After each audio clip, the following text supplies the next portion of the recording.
Êxodo, capítulo 6, verso 1.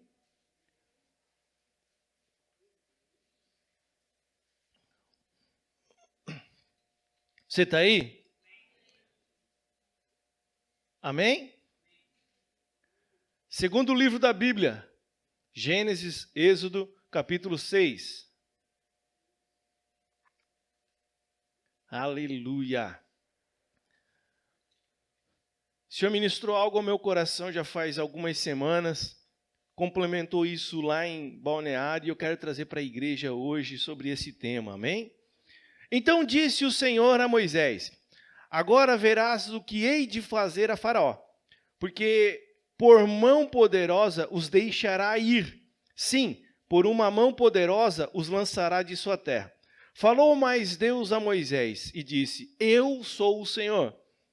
E eu apareci a Abraão, a Isaque e a Jacó como o Deus Todo-Poderoso, mas pelo meu nome, o Senhor, não lhes fui perfeitamente conhecido.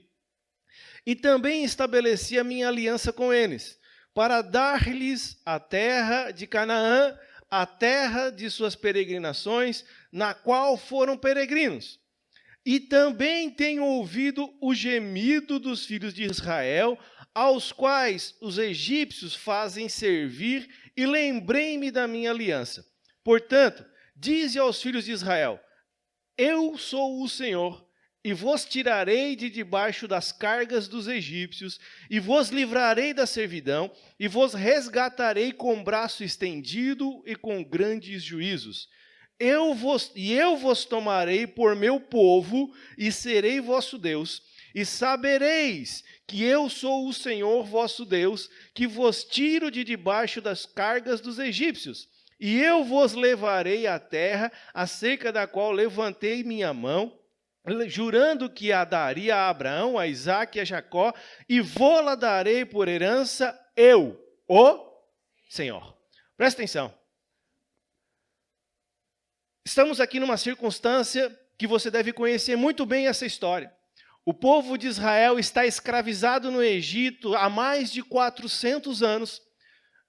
E nesse dado momento, o Senhor diz que se lembra da angústia do seu povo, se lembra do seu povo, ouve a angústia dele e lembra-se principalmente da aliança que ele fez com Abraão, com Isaque e com Jacó, de que lhes daria a terra por herança.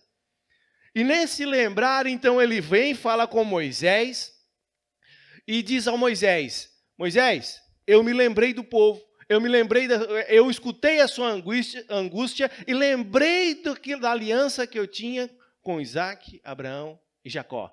Então é o seguinte, vamos fazer o seguinte, vai lá e fala com o povo que eu sou o Senhor. Repita assim comigo: eu sou o Senhor. Essa foi a forma que Deus se apresentou ao povo naquele momento. Eu sou o Senhor. Eu sou aquele que tem poder sobre as suas vidas. Porque Senhor é aquele que é o meu dono. É isso que ele quis se apresentar. Sou eu que sou o dono de vocês. Você está aí? Então ele vem e se apresenta assim.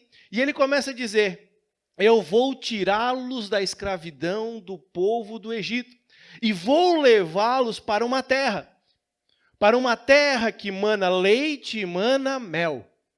Você está aí? Eu, o Senhor, vou fazer isso por vocês. Você está entendendo? Você está compreendendo? Você está pegando até aqui? Eu, o Senhor, é que vou estabelecer todas as coisas para vocês. Sabe o que é interessante? É que o povo estava há tanto tempo escravizado, há tanto tempo vivendo escravizado, que eles não acreditaram naquilo que Moisés falou. O verso 9 vai dizer assim, ó: deste modo falou Moisés aos filhos de Israel, mas eles não ouviram a Moisés por causa da angústia de espírito e da dura servidão ao qual estavam passando. Por estarem tanto tempo sendo escravizados, por estarem tanto tempo vivendo como escravos, e por causa da angústia, do sofrimento que tinham em si, eles não conseguiram crer naquela palavra do Senhor. Você está pegando? Hã? Olha que interessante. Desse momento em diante, o Senhor então começa a estabelecer aquilo que ele acabou de dizer a Moisés. Eu, o Senhor, é que vou tirá-los do Egito, eu, o Senhor, vou levá-los a uma terra que mana leite e mel. O que vocês têm que fazer? Nós temos que apenas que crer. Você está aí? Diga amém. Mas o povo não conseguiu crer. E eu quero dizer algo para você nesta noite. A incredulidade é literalmente o que nos impede de alcançar a promessa do Senhor para as nossas vidas. Por causa da incredulidade foi que Adão caiu, foi porque Adão acabou saindo do jardim do Éden. A incredulidade sempre foi, sempre vai ser, sempre será aquilo que nos impede de vivermos verdadeiramente a glória do Senhor. E nesse texto nós vemos isso claramente. Só que o mais interessante é porque foi visto um povo que sofreu há tanto tempo, que estava cansado de tantas coisas, que apenas ouvir falar que alguém iria tirá-los do Egito não era mais suficiente para crer. E não tem como não culpar eles disso. Não dá para pôr a culpa neles nisso. São, afinal de contas, 400 anos sofrendo na mão do Egito. Você está aí? Então, o que é que o Senhor faz? O Senhor começa a mostrar que verdadeiramente Ele é o Senhor. E daqui em diante, Ele vai começar a fazer todas as coisas em favor do seu povo. Para quê? Para alimentar a fé do seu povo, para que eles venham a crer, estarem aptos para o dia que realmente deve chegar. Então ele começa, se você continuar lendo, ele começa a trazer para o Egito aquilo que nós conhecemos como as 10 pragas, você está aí? E ele vai trazendo uma praga, vai trazendo a segunda praga, vai trazendo a terceira praga, e a palavra é clara em dizer que ele mesmo, o Senhor, endurece em todas as vezes o coração de Faraó para não deixar o povo ir. Só que vai chegar um dado momento em que ele vai instituir o quê? A Páscoa. Em Êxodo 12, vai vir a 10ª praga sobre o Egito. E nesse momento da 10ª praga, o Senhor vai instituir lá em Êxodo 12 a Páscoa dele. A Páscoa do Senhor. Que quer dizer o quê? Páscoa quer dizer passar por cima. Você está aí? Então, quando ele vai instituir a 10ª praga, antes de trazer a 10ª praga, ele vai instituir e vai guardar os seus filhos. Você está pegando?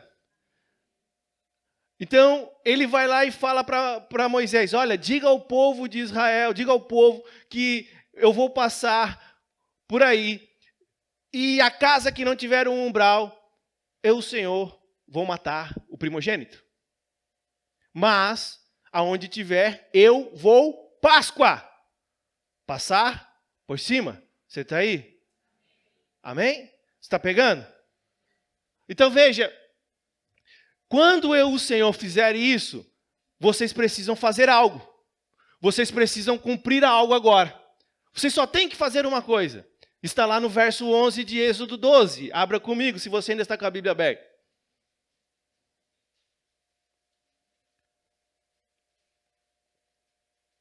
Presta atenção. Até aqui, todas as pragas atingiram todo mundo que estava no Egito. Mas nessa 10ª praga, quando o destruidor passar sobre cada casa, não vai mais passar naquela que tiver os umbrais. Por quê? Porque o Senhor está determinando algo aqui. Você está pegando? Então veja, e ele vai dizer assim para o povo, assim, pois, vocês vão comer a Páscoa, com os vossos lombos cingidos, os vossos sapatos nos pés, o vosso cajado na mão, e comereis apressadamente. Você está aí? Então, eu estou instituindo a Páscoa com vocês. Vocês vão ter que botar o sangue nos umbrais da porta, do cordeiro que vocês vão matar. O cordeiro, vocês vão assá-lo inteiro no forno. Você não pode tirar nada, vísceras não pode tirar nada, você vai assá-lo inteiro. Você só vai tirar o sangue. comam tudo, né? E é uma das vezes que o Senhor diz comam tudo e não dê tudo, né? O Senhor diz para comer tudo. Se por acaso sobrar, coloquem no fogo e queimem, para que não deixe... Por que ele está dizendo isso? Para que você não olhe para trás e não tenha vontade de nada. Então coma, mas você precisa comer de uma forma. Repita assim comigo, eu preciso comer de uma forma. Que forma é essa, pastor? Comer com os lombos cingidos, os vossos sapatos no pé, o vosso cajado na mão e comer apressado. Por quê? Porque eu preciso estar pronto para partir. Quando o Senhor der o sinal, eu preciso partir e não olhar para trás. Você está pegando? Então veja, o Senhor vem alimentando a fé deles, e aqui ele vai instituir a Páscoa. E deixa eu só falar algo para você. Cristo é a nossa Páscoa. Você está aí? Diga amém. Presta atenção. Cristo é a nossa Páscoa. E aí o Senhor faz exatamente como ele disse. Que ele iria vir à meia-noite, ferir os primogênitos, que iria acontecer isso, e que haveria um grande pranto sobre o Egito, e que o faraó mandaria eles embora. E quando o faraó mandasse eles embora, por isso que era para eles estarem prontos. Porque quando o faraó mandasse embora, não era para eles pensarem duas vezes, mas partirem. Mas veja, até esse momento eles não tinham crido. E o Senhor começa então a fazer um trabalho para que alimente a fé deles. E o interessante é que o Senhor não para nunca. Porque eles vão para o deserto, e a palavra começa então a falar que eles saem do Egito para ir à Terra Prometida. E segundo os estudos, o Egito até a Terra Prometida, de carro, dá cerca de 2 horas. Da onde que eles saíram para onde que eles tinham que ir. Você está aí? Mas eles estão a pé. Isso dá alguns dias. Principalmente na quantidade de povo que saiu. Conforme Salmos, era em torno de 3 milhões de pessoas, fora mulheres e crianças. Amém?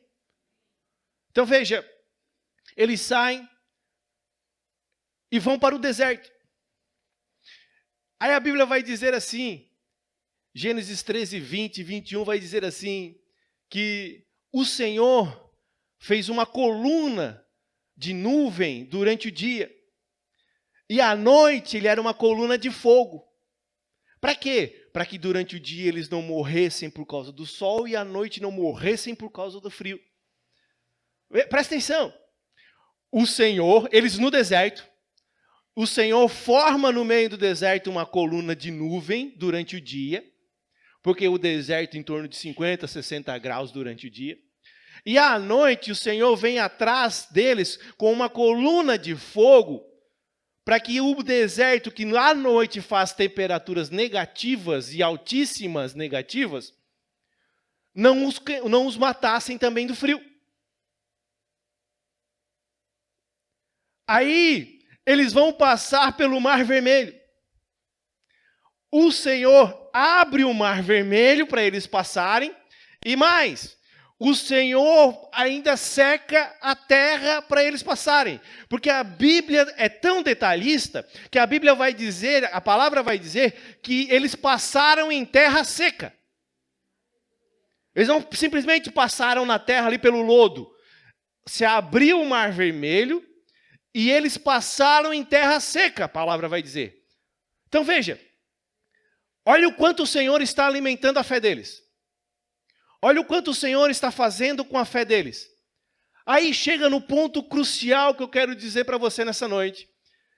Que eles chegam exatamente onde tinham que chegar ao final de alguns dias. Eles estão de frente da cidade a qual eles têm que passar a habitar. Mas veja, essa cidade que eles têm que passar a habitar tem moradores. E eles vão precisar vencer esses moradores que estão lá para poder tomar posse. Mas o Senhor prometeu que lhes daria a terra. Então o Senhor vai dizer a Moisés para enviar 12 espias para simplesmente continuar a sua obra no coração deles. Que é de fazer o quê? Alimentar a fé deles. E aí é que está o problema. Porque quando esses 12 espias voltam, 10 dão problema. Abre lá comigo, Números capítulo 13. Você vai entender o que eu quero dizer, irmão. Fica tranquilo aí, vai dar certo.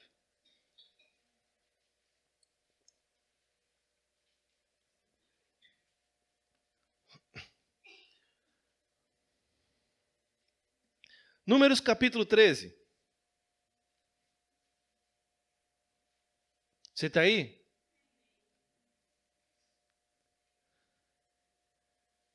Aleluia.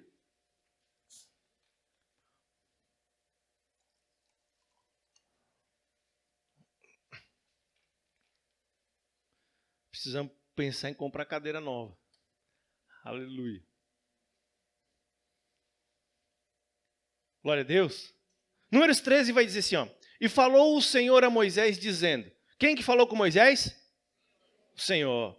Envia homens que espiem a terra de Canaã, que eu hei de dar aos filhos de... Quem é que vai dar a terra de Canaã?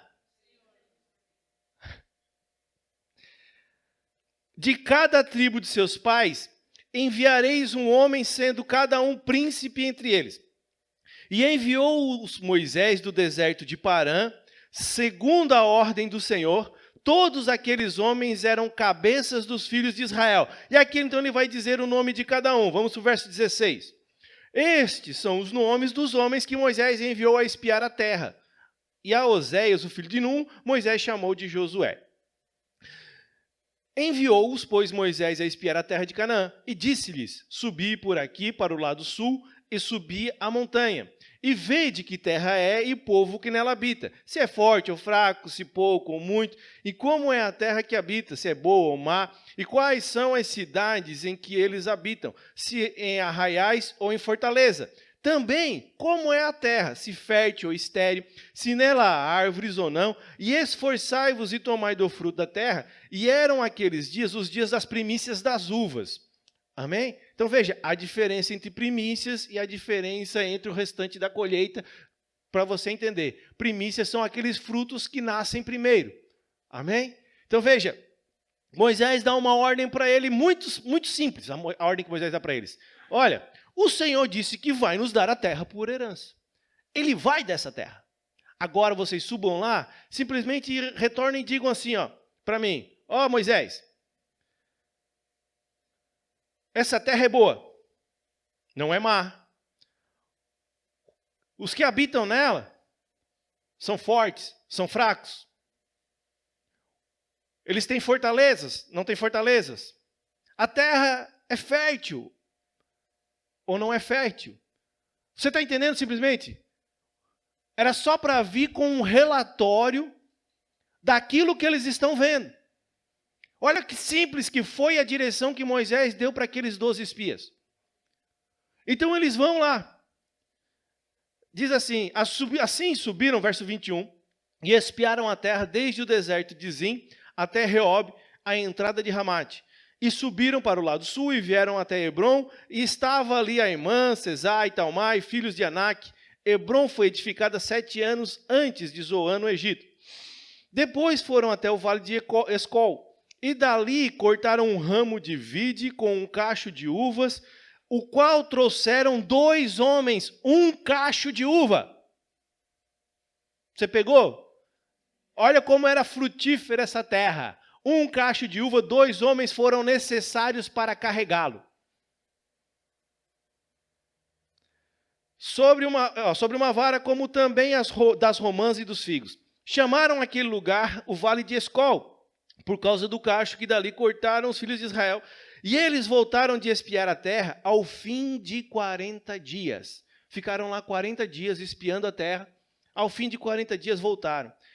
Verso 26. E caminharam e vieram a Moisés e Arão e a toda a congregação dos filhos de Israel no deserto de Parã, em Cádiz. E deram-lhe notícias a eles e a toda a congregação. E mostraram-lhe os frutos da terra. Então eles vêm, chegam diante de Moisés e diante de toda a congregação que está lá no deserto e mostram o fruto e vão dizer para eles assim, ó, contaram-lhe e disseram, fomos à terra que nos enviaste e verdadeiramente mana leite e mel. E este é o seu? Irmão, eles podiam ter ficado aqui, estava tudo certo. Fomos lá, vimos a terra e verdadeiramente essa terra é como o Senhor disse. Olha só. O Senhor vem trabalhando no coração deles, o Senhor vem ministrando na fé deles, o Senhor vem alimentando a fé deles, só pelo fato deles já não morrer no deserto por causa da nuvem e por causa do sol, do fogo, já era para ser o suficiente para eles crerem no Senhor de olhos fechados. Mas quando eles chegam diante da terra que eles têm que assumir, o Senhor envia os 12 para trazer um relatório, para simplesmente dizer para eles, olha, a terra é como o Senhor nos mandou. É como Ele disse que seria para nós. Vamos tomar posse do que é nosso, porque o Senhor disse que nós vamos tomar. Mas eles vêm e dizem, olha, realmente, a terra é como o Senhor disse. Ou seja, Deus está sendo verdadeiro, mas tem um problema aí que o Senhor não falou para nós. Verso 28. O povo, porém, que habita nessa terra é poderoso, e as cidades fortificadas e muito grandes. E também ali vimos filhos de Anak. Os amalequitas habitam na terra do sul, os heteus, jebuseus, amorreus habitam na montanha, os cananeus habitam junto do mar e pela margem do Jordão. Então fez Caleb fez calar o povo perante Moisés e disse, certamente subiremos e a possuiremos em herança, porque seguramente prevaleceremos contra ela. Foi o Senhor que disse que ela é nossa. Se o Senhor disse, e a terra é como o Senhor disse, e até aqui o Senhor nos sustentou, vamos subir porque é nossa terra. Você está pegando? Porém, os homens que com ele subiram disseram, não poderemos subir contra aquele povo, porque é mais forte do que nós. E infamaram a terra que tinham espiado, dizendo aos filhos de Israel, a terra pela qual passamos a espiá-la é terra que consome os seus moradores. E todo o povo que vimos nela são homens de grande estatura. Também vimos ali gigantes, filhos de Anak, descendentes dos gigantes, e éramos aos nossos olhos como os gafanhotos, e assim também éramos aos seus olhos. Então, toda a congregação levantou a sua voz, e o povo chorou aquela noite toda. E todos os filhos de Israel murmuraram contra Moisés, contra Arão, e toda a congregação lhes disse, quem dera tivéssemos morrido na terra do Egito, ou quem dera tivéssemos morrido nesse deserto. Porque o Senhor nos traz a esta terra para cairmos à espada, e para que nossas mulheres e nossas crianças sejam por presa? Não nos seria melhor voltarmos para o Egito? E diziam uns aos outros, constituamos um líder e voltemos ao Egito. Presta atenção. Quem olha para trás não é digno do reino dos céus. Nesse momento, exatidão foi quando o povo perdeu a oportunidade de alcançar a promessa do Senhor para a sua vida. O Senhor fez 2 promessas para esse povo. Repita assim comigo, o Senhor fez 2 promessas. A primeira promessa, a primeira promessa do Senhor foi que Ele os tiraria da terra do... E a segunda é que Ele os levaria para uma terra que mana leite e mel. O Senhor faz 2 promessas para eles. Vejam que é tudo o Senhor. O Senhor os tira da terra do Egito e o Senhor os leva para uma terra que mana leite e mana mel. Mas veja, uma coisa eles recebem na hora.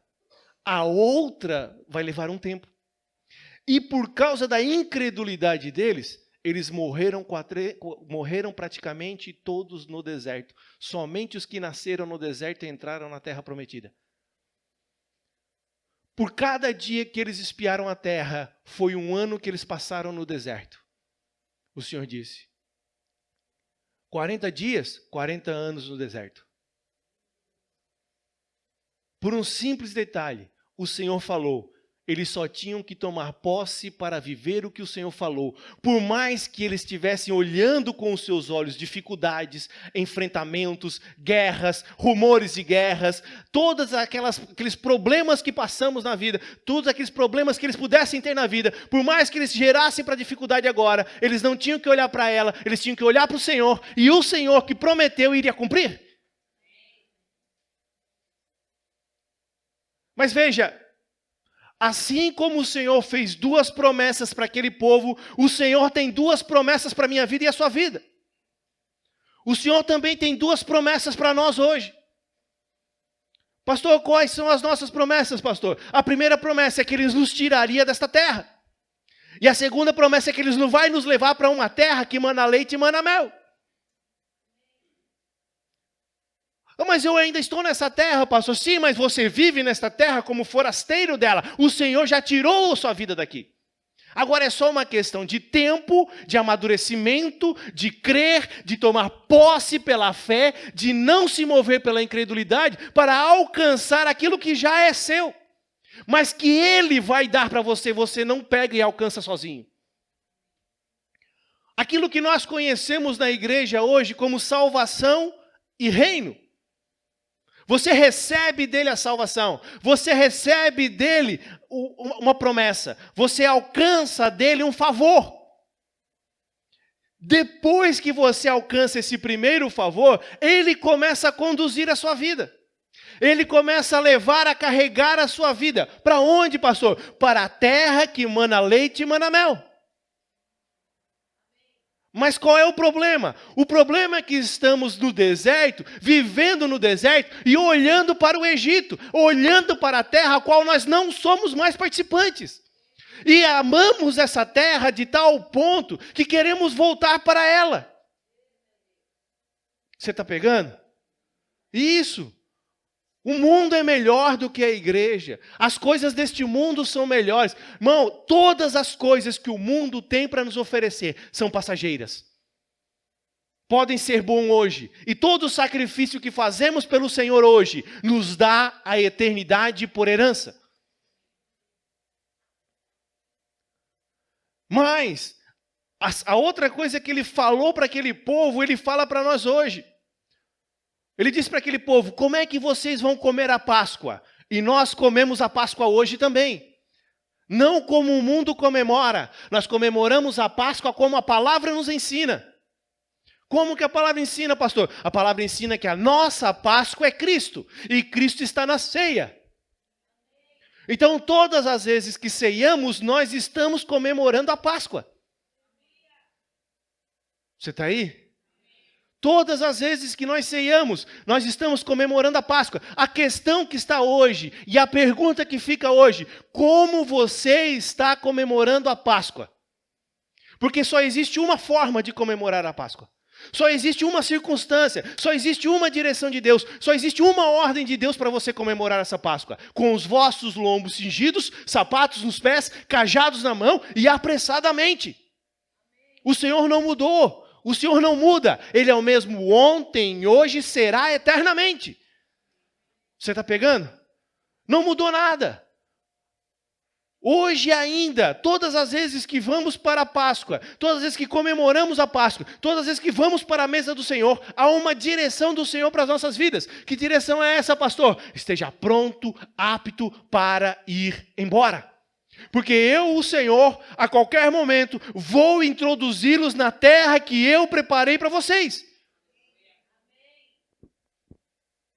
Irmão, nós lemos agora nos últimos 3 semanas as 3 parábolas de Mateus 24 e 25. Você está aí?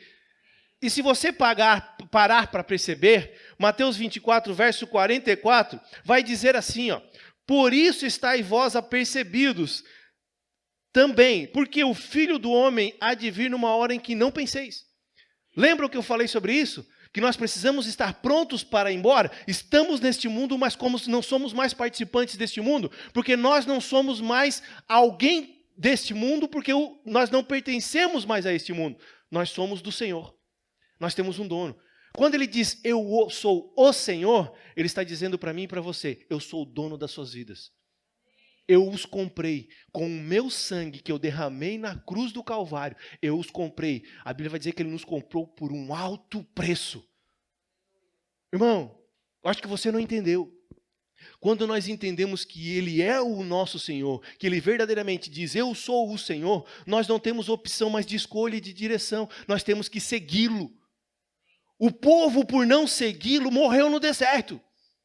Você, se não segui-lo, se não andar debaixo da direção dele, você vai morrer no deserto. Não mudou. As coisas não mudaram. A palavra de Deus é uma só. Nós temos uma simbologia no Antigo Testamento que é uma realidade para os nossos fatos nos dias atuais para vivermos. O Antigo Testamento não foi invalidado. O Antigo Testamento, porque se fosse assim, nós iríamos jogar fora e iríamos andar só com o Novo Testamento, era mais simples.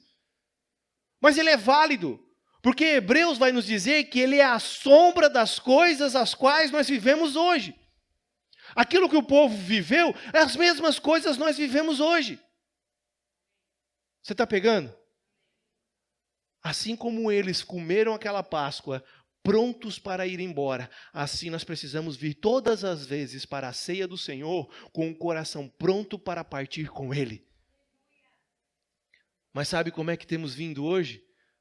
Eu vou para a ceia, mas se o Senhor puder demorar um pouquinho mais para vir, eu me alegro, porque eu tenho tanta coisa para viver neste mundo.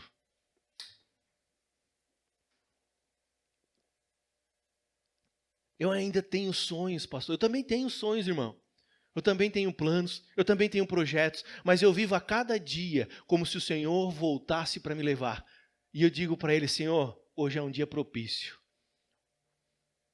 A igreja não aguarda mais a sua volta.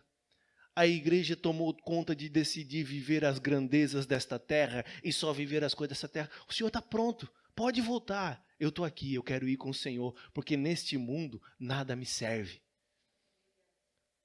Mas quando eu digo isso, nada me serve, nada me serve. Eu amo a minha esposa, amo as minhas filhas, amo a minha família, mas nada disso é maior do que a minha vontade de ter o Senhor em mim.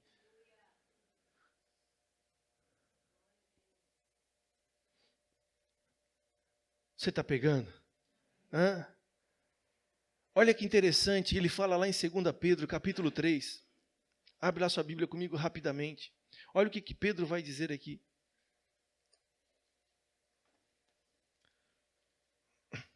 Verso 9.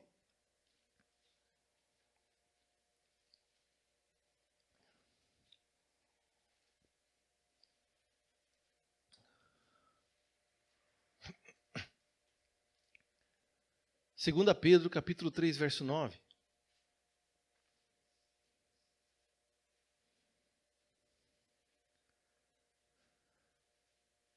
Você está aí?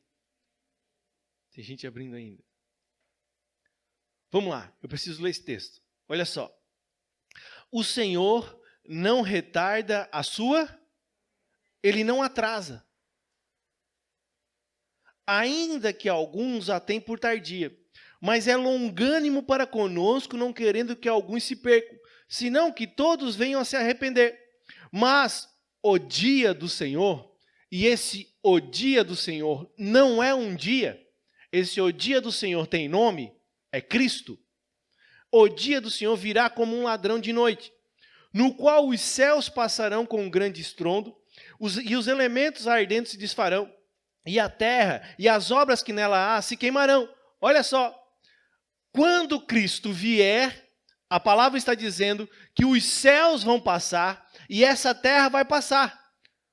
Isso aqui que as pessoas estão dando grande valor hoje, vai queimar tudo. Não vai ficar nada. Nem esses céus, os céus serão abalados. Ele vai fazer novos céus e nova terra. Você está aí? E ele vai seguir dizendo ali, ó, havendo, pois, de perecer todas estas coisas, que pessoa vos convém ser em santo trato e piedade, Olha só, sabendo que todas essas coisas vão perecer, vão acabar, vão finalizar, convém que vocês vivam uma vida santa no seu trato e piedosos, aguardando e apressando-vos para a vinda do dia de Deus. Vocês precisam viver todos os dias aguardando Ele e apressando a vinda dEle. Você está pegando? Você precisa ter o coração que aguarda Jesus de voltar, mas você não tem só um coração que aguarda Jesus de voltar. Você apressa a vinda dele. Como que eu apresso, pastor? Fazendo aquilo que eu, como igreja, fui chamado para fazer. Fazer discípulos. Essa é a forma de eu apressar a vinda dele. Então você precisa aguardá-lo, apressar-se para que a vinda dele venha, para que ele venha, e em que os céus em fogo se desfarão e os elementos ardendo se fundirão. Mas nós, segundo a sua promessa, olha só, nós, a igreja, segundo a sua promessa, aguardamos o quê? Novos céus e nova terra em que habita a justiça. Por isso, amados, aguardando essas coisas, procurai que deles sejais achados imaculados e irrepreensíveis em amor, paz. Pegou o que Pedro está falando? Irmão, nós vivemos nessa terra, mas como se não fôssemos dela. E precisamos continuar assim, porque essa terra vai se acabar, essa terra vai se findar, essa terra não tem herança para ela, a herança, a promessa é para nós. Mas se os nossos olhos não estiverem envoltos na terra que Ele vai nos colocar, nós não vamos recebê-la por herança. Se não vivemos aqui como santos e irrepreensíveis em amor para Ele, nos dedicando a Ele, nos dedicando ao seu senhorio, nós não vamos tomar posse do que é nosso. É nosso, é meu, é seu. Mas se eu não viver crendo nisso, eu não vou ganhar, eu não vou alcançar. Um maior exemplo que nós temos é o povo de Israel no deserto. Não alcançou, não entrou na terra prometida. Foram até de frente dela, ficaram até a frente dela, mas por causa da sua incredulidade, porque não enxergaram as promessas do Senhor, não creram naquilo que o Senhor falava, mas olhou para aquele povo que habitava lá, perdeu aquilo que era deles. Nós muitas vezes, nos dias atuais, estamos fazendo as mesmas coisas. Vivemos a nossa própria vida, vivemos para o nosso próprio deleite, vivemos para os nossos favores, e se eu concordo eu vou, e se eu discordo eu vou, se eu acho que é certo eu vou, se eu acho que é errado eu não vou. Irmão, ninguém chamou nós para concordarmos com nada, o Senhor nos chamou para andar debaixo da sua direção. E esse é o problema que a igreja não quer viver hoje. Porque achamos que somos livres, e você é livre para tomar suas decisões, mas se Cristo é teu Senhor, você se tornou escravo dele. E ele precisa governar a sua vida. Você está pegando? Hebreus 10, 25 vai dizer assim, ó, abre lá.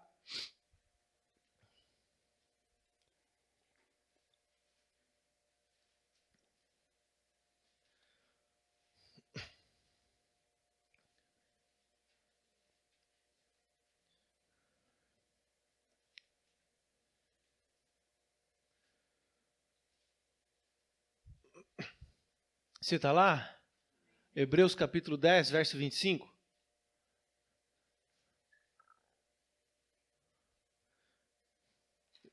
Deixa eu abrir aqui para ler outros versículos anteriores. Diz assim: tendo, pois, irmãos, ousadia para entrar no santuário, desde o verso 19, pelo sangue de Jesus, pelo novo e vivo caminho que nos consagrou, pelo véu, isto é, pela sua carne, e tendo um grande sacerdote sobre a casa de Deus, cheguemo-nos com verdadeiro coração e inteira certeza de fé, tendo os corações purificados da má consciência e o corpo lavado com água limpa. Retenhamos firmes a confissão da nossa esperança, porque fiel é o que prometeu. E consideremo-nos uns aos outros, para nos estimularmos ao amor e às boas obras, não deixando a nossa mútua já é de costume de alguns. Antes, admoestando-nos uns aos outros, e tanto mais, quando vede que vai se aproximando aquele Cristo. Você está pegando? Você está aí, diga amém. Irmão, não podemos deixar a nossa mútua congregação, como já está acontecendo com alguns, mas exortamo-nos uns aos outros para reter firme a nossa confissão de fé e vivermos com verdadeira clareza daquilo que o Senhor disse para nós, que a promessa está chegando. E assim, olhamos todos os dias que está se aproximando cada dia mais a vinda de Cristo. Sabe, em outras versões vai dizer assim, ó: não deixemos de nos reunir como igreja, segundo o costume de alguns, mas encorajemo-nos uns aos outros, ainda mais quando vocês veem que se aproxima o dia. Não deixemos de nos reunir como igreja. Muito pelo contrário, estejamos firmes, fortes, juntos, um encorajando a vida dos outros. É isso que eu tenho tentado fazer aqui com você. Todos os dias que eu estou aqui, nas escolas, nas reuniões de celebração, nas células, essa é a única e exclusiva verdade absoluta para a sua vida e o intuito de alimentar a sua fé. O Senhor está voltando, você precisa estar aprovado, você precisa estar pronto para ir com Ele. Você não pode deixar para amanhã o que você tem que tomar a decisão hoje, porque o amanhã pode não existir. E o ontem já passou, você já ouviu isso? Você precisa tomar uma decisão hoje. Cristo é teu Senhor? É, pastor. Então viva para Ele, com Ele e nele em todas as coisas. Não retroceda, não olhe para trás, porque a raposa não vem aí. Não olhe para trás, porque não é digno do reino dos céus aquele que põe a mão no arado e olha para trás. Como quem diz, era melhor a vida que eu tinha antes de vir para a igreja. Era melhor a vida que eu tinha antes disso. Era melhor as coisas que eu fazia antes. Irmão, nada é melhor do que entrar no propósito do Senhor. Não relute, não sinta dificuldades, não olhe as circunstâncias, não olhe as coisas desse mundo, olhe para o Senhor, foco e ande nessa verdade, porque essa verdade vai se tornar real em sua vida. Não há outra forma de você viver. Não há outra forma de andar. Presta atenção, você não é mais apto para esse mundo. Você pode estar insistindo em querer viver nesse mundo, mas esse mundo não te pertence mais. Esse mundo tem nojo da sua vida hoje. Por quê? Porque você tem outro dono. Você não é mais participante desse mundo. Você tem outro dono sobre a sua vida. Por isso que você faz as coisas nesse mundo e muitas vezes não dá mais certo. Porque você precisa ter o seu foco no Senhor, nas coisas dEle, andando nele, sendo um com Ele, em toda hora. Pastor, como eu faço isso? Quando estamos na mútua congregação, quando estamos nos reunindo com os irmãos, nas escolas, nas células, nas celebrações, nas reuniões, em todo momento em que fomos chamados, em que somos chamados, nós só falamos assim: eis-me aqui, envia-me a mim. Irmão, você não bota desculpas, você não fala nada, você não diz nada, você não põe equívocos, você não põe empecilhos, você não põe entraves, você não põe nada, você só diz assim: eis-me aqui, envia a mim. Por quê? Porque eu sou teu Senhor, o Senhor é meu dono.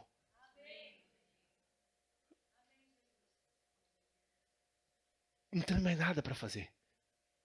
Aquele povo simplesmente era para dizer assim: olha, realmente, a terra é assim, sim, sim e sim. Pronto. E nós hoje é para vivermos da mesma forma. Com o relatório pronto do que tem nessa terra, mas nós não olhamos para ela, não damos foco para ela e muito menos temos a vontade de voltar para o Egito. O fato de nós, como igreja, hoje termos alguma certa liberdade para estarmos aqui, faz com que nós não entendamos a grande importância do que o Senhor está falando. Sabe o que é interessante? É que não é essa liberdade que nós enxergamos que faz a igreja se mover. O que faz a igreja se mover são corações que entenderam que são escravos de Cristo e vivem para Cristo. Por isso que uma igreja vive, se move e cresce em meio a ditaduras.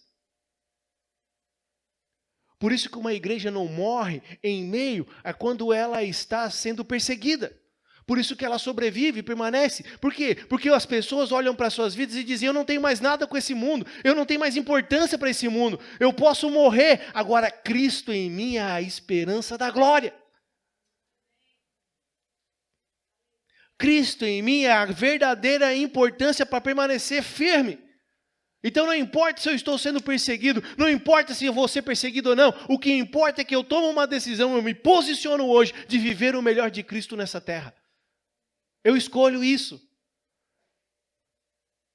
É muito fácil falar para mim e para você hoje de viver para Cristo, aqui onde estamos vivendo. Agora pensa na igreja primitiva, a igreja de Roma.